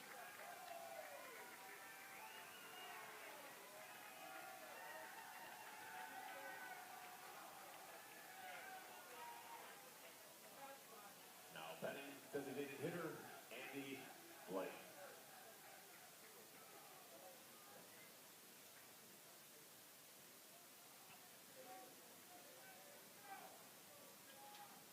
You know, for a team that hasn't played a game of competitive baseball in nearly 2 years, you might be surprised they're playing this well tonight as Blake swings through that one for strike 1. Keep in mind, though, this is a Columbia team that's among the better in the Ivy League.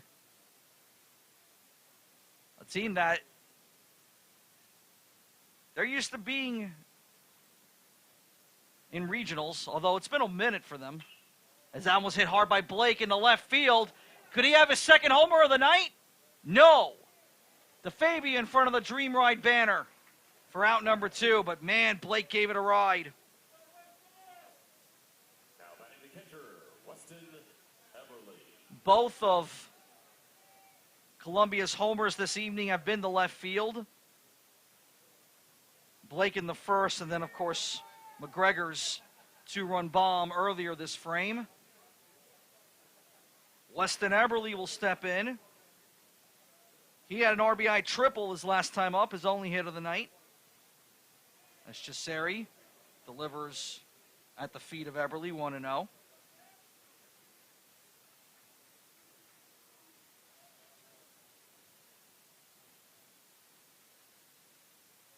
Another lefty warming up in the pen for Stetson. As Eberle pops this up towards right field, will it be Brazel or Estrella? It'll be Brazel. Right fielder gathers it up, and the side is retired. But Tyler McGregor doing the big damage for the Lions. Two-run homer to left field, and they are now leading Stetson by 5 runs. And they only need to get 6 more outs for their first win since March of 2020. You're watching Hatter Vision.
Columbia 8, Stetson 3, bottom of the 8th. Hatters managed to get the offense kind of going last inning, but they've got a lot of work to do still as Columbia trots out their 3rd pitcher in this contest. It's a freshman making his debut, number 45, Joe Sheets, 6'2", 210 from Wilmington, Delaware. And that's in for the strike, so 1-1 here on Kyle Ball, who's 0 for 3 today. 2 strikeouts and a pop-out. And that one's dirted, 2-1. Johan Desero, Trey Harmon also due up here for Stetson. That trio has not been particularly great tonight. None of them have reached base, actually, in this game. 2-2 to count now. Desero 0 for 3. Harmon also 0 for 3. And the 2-2 is in the dirt. Full count here for Sheets.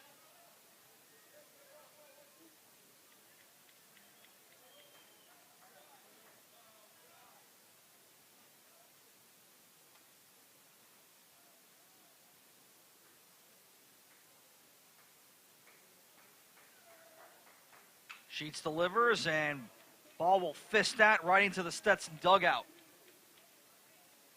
So the count still full.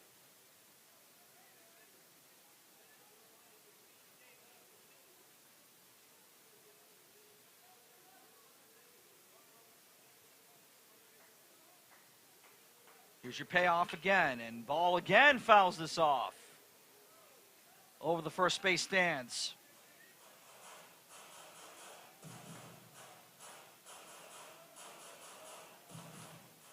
By my count here, this is the first time all night that a Hatter has got the count full against a Lions pitcher. And ball again fouls this off. That one well over Hatter Hill. Ball from Stratham, New Hampshire, 5'11", 186. Saw a little bit of action over the summer at the Cape. That one hit hard towards second, gathered up with the backhand by Palfrey. And the throw to first is in time.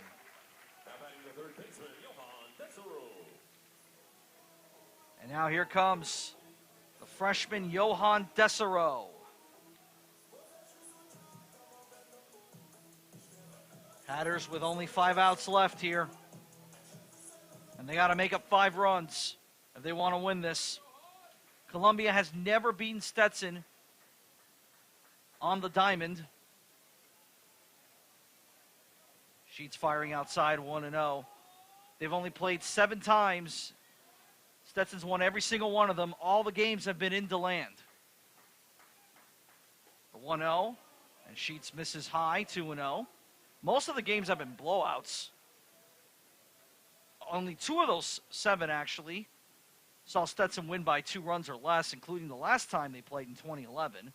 The 2-0 is popped up towards foul territory. Long run for the third baseman. He won't get there. That's going to fall into the Columbia pen.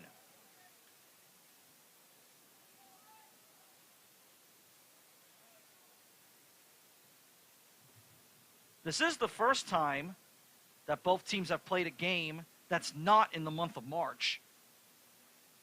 All 7 prior were in that month. All the games have been early season type of games, though. The 2-1. And Desero fouls that away. So 2-2 now.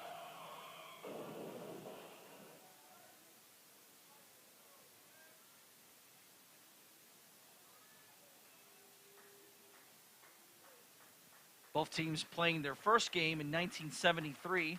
That was a 7-5 win for Stetson. As Desero smokes that between first and second. Palfrey almost got there. That's Desero's first hit in this game. And as a matter of fact, it's the first hit of any kind for the first 4 batters on Stetson's lineup card. And here comes a guy that the Hatters would love to get going. Trey Harmon. He is 0 for 3. Now 1 for 16 in his Hatters career to start. The Kentucky transfer. He's been in the lineup for every game. Either at first base or as a DH. Daniel Labrador on deck for the Hatters. He's been their best hitter tonight, the 1-0. And Harmon lays off.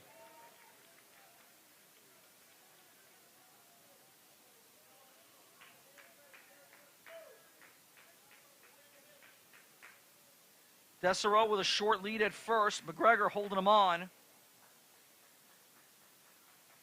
The 1-1. And Harmon again lays off. 1-2.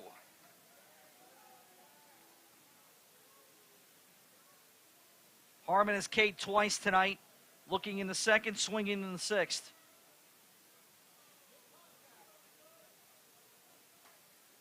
We're about to see his two-strike approach here. Dessereau holding the 1-2, and Harmon fouls it away.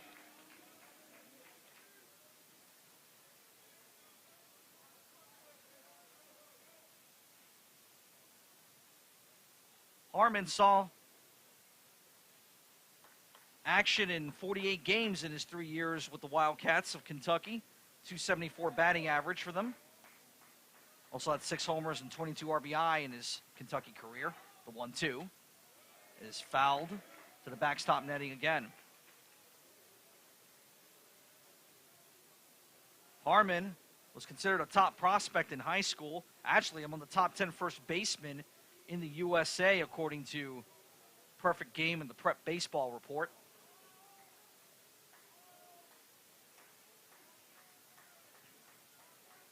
The 1-2. And Harmon lays off. So the count now 2-2 on the junior first baseman for Stetson. Rocking their home whites tonight. Very traditional look for both sides. Columbia and the road grays with the light blue numbers. The 2-2. And Harmon bounces that towards short. To second for one. To first. In time. 6-4-3. And Sheets gets the double play to get Columbia out of it. So we head to the top of the ninth.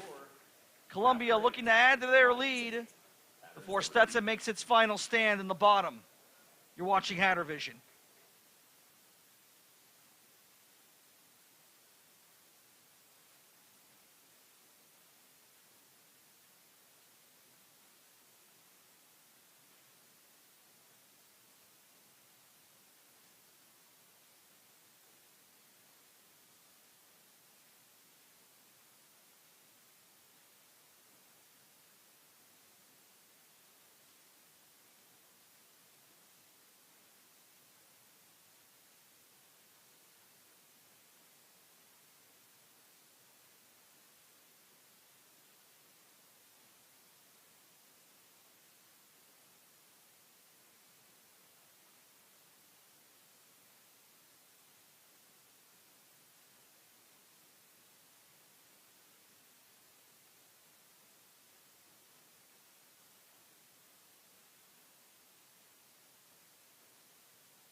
Top of the ninth.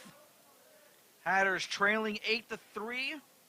And we've got a debut here on the mound for Stetson. It is Cooper Smith. The freshman lefty delivers. First pitch is a ball to Joshua Solomon. Smith from Naples, choosing the Hatters over George Washington and Holy Cross.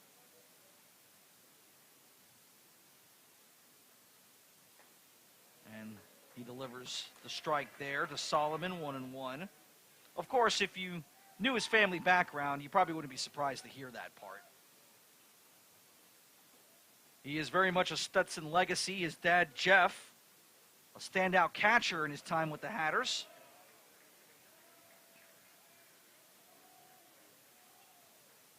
And Jeff Smith, by the way, is still very much active in pro ball. as a minor league manager these days. Currently with the Bowling Green Hot Rods, actually, which I believe is part of the Tampa Bay org. 2-2 to count on Solomon. He had an RBI single in the 7th. Columbia has been leading throughout. Plated a run in the 1st. Then again in the 4th, Hatters would cut the lead to 2-1 in the bottom of the 4th on Labrador's solo bomb. As Cooper Smith rings up Solomon. That is the 4th time tonight Solomon's been retired. And give Cooper Smith his first K as a Stetson Hatter. Now batting the right fielder, Hayden Schott. So Hayden Schott will step in here. Lefty on lefty action. As Smith delivers over the top. That dirt's 1-0. Schott with 2 pop-outs to start the game, and then 2 doubles in the 6th and in the 7th. 2-0 the count now. Schott would score in the 6th after hitting his double. His double in the 7th was an RBI. That one plating plating Solomon. Part of a 3-run 7th inning for Columbia. The most runs they've put up in any one inning so far. And Cooper Smith delivers the 4-pitch walk. That is the first free pass Now batting the left fielder, Sky Solinsky. for either side in this game. And so Sky Solinsky will step in, freshman left fielder. Columbia with 11 hits on the night, 8 runs.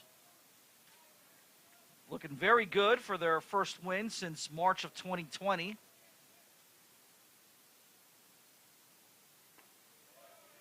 That's in for the strike.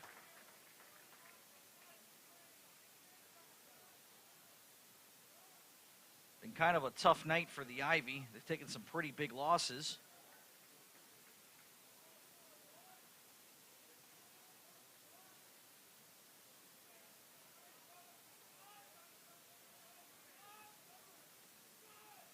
The 1, and that's in the dirt.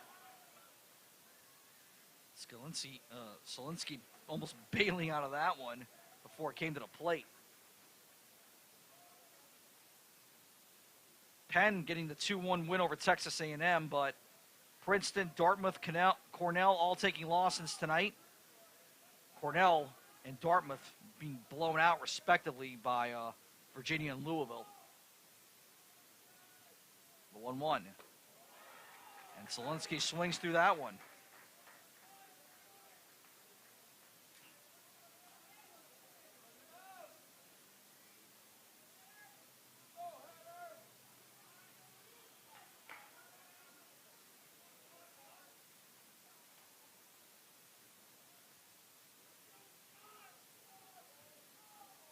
Cooper Smith, long look at first, and delivers the fastball high.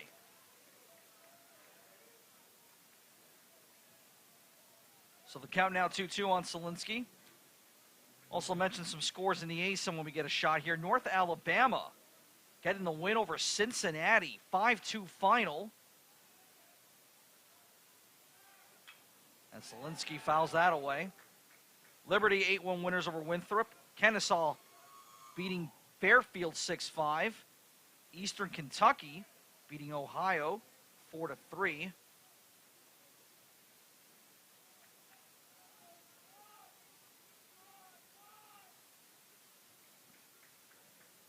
Jacksonville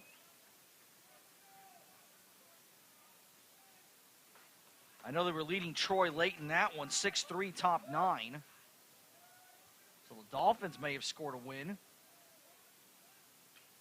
And Solinsky once again fouls that away.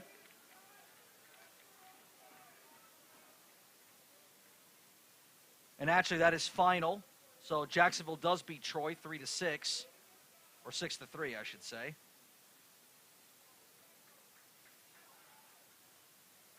Florida Gulf Coast taking on Bethune-Cookman this weekend.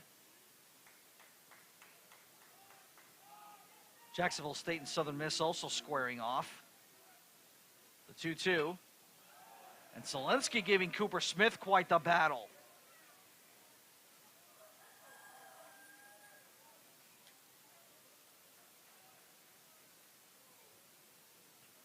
Both these sides will face off again tomorrow. 6:30 first pitch. We'll have it for you, of course, here on Hatter Vision. The Sunday game also. 1 o'clock start there as Selensky once again fouls this off.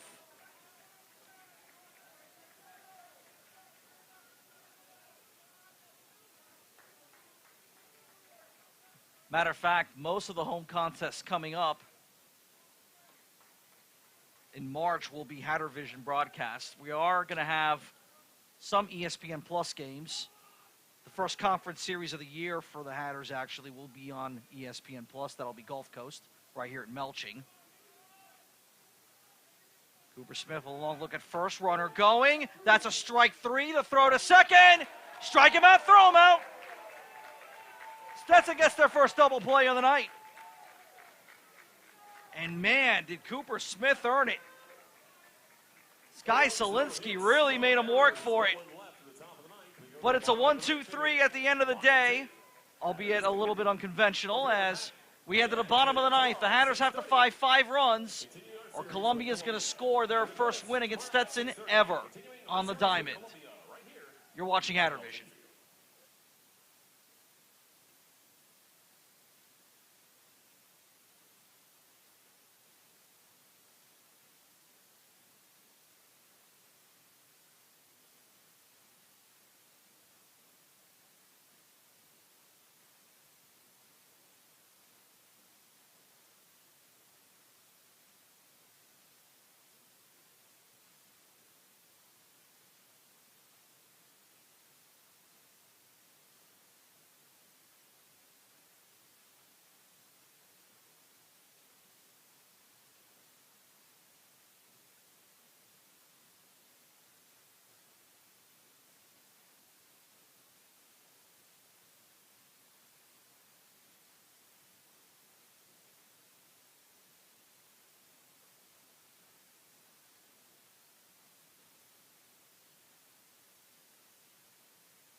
And we'll lead off the bottom of the ninth here with Daniel Labrador.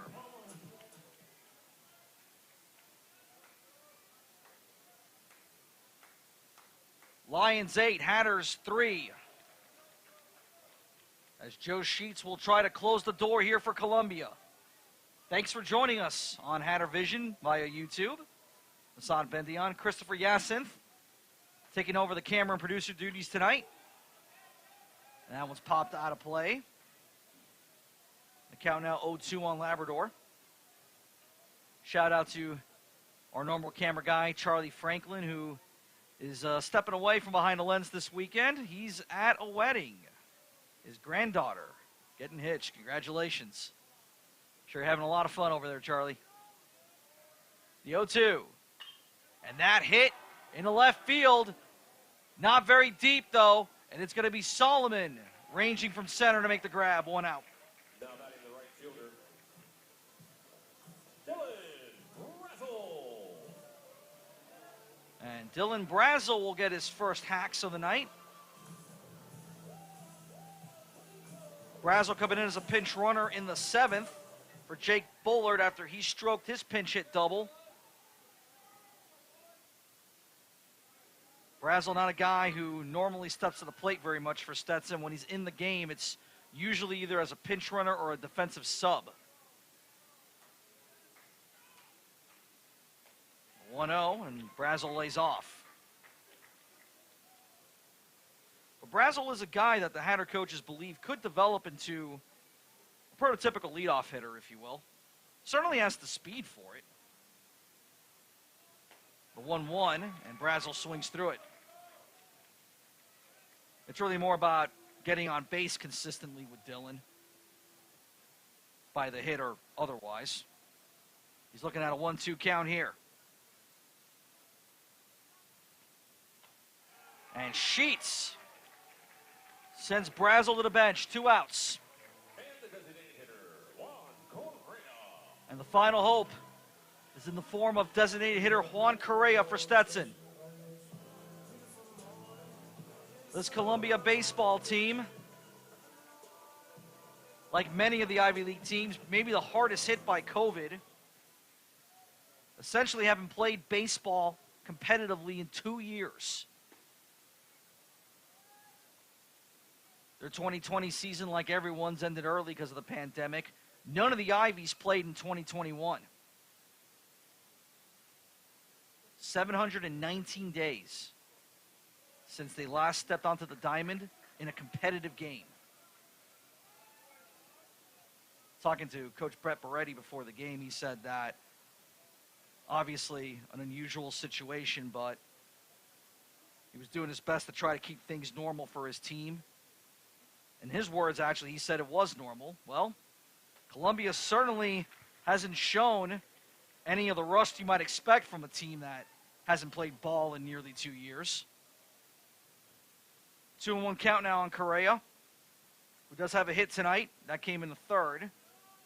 Cade in the 5th, popped out to the catcher in the 7th. And now looking at a 2-2 count. Columbia has never beaten the Hatters at any point. They've lost all 7 matchups against Stetson. Full count. But they are 1 strike and 1 out away from changing that. Anthony DeFabio on deck for the Hatters if it gets that far. The payoff. And Correa hits that hard in the right field towards the gap. That's got some distance, and it's off the Advent Health banner. Correa will stop at second.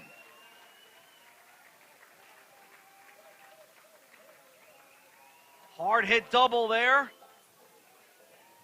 And now it's up to Anthony DeFabio.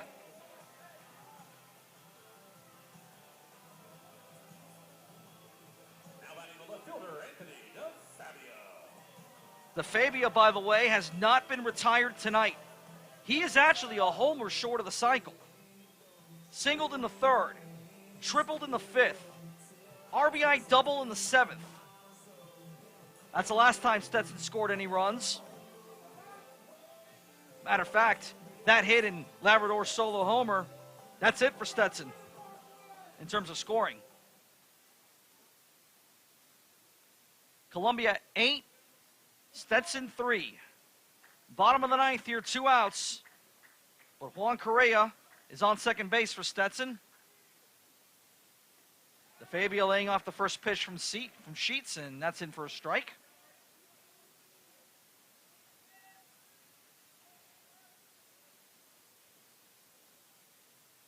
Banks Griffith in the on-deck circle. Should it get that far for the Hatters. Taking over for Andrew Estrella. The 0-1. And DeFabio goes fishing for that off speed. And now he's looking at an 0-2 count. DeFabio entering tonight a .286 batting average. Obviously, that's going to be a lot higher now with his 3 hits tonight. Seems to be rounding into form offensively on a Hatters team that, frankly, could use it. The 0-2. Backs away. 1-2. DeFabio making his 4th start of the year. He's been splitting time with Connor Keel in right. In left field tonight with Nick DePonzio on the bench.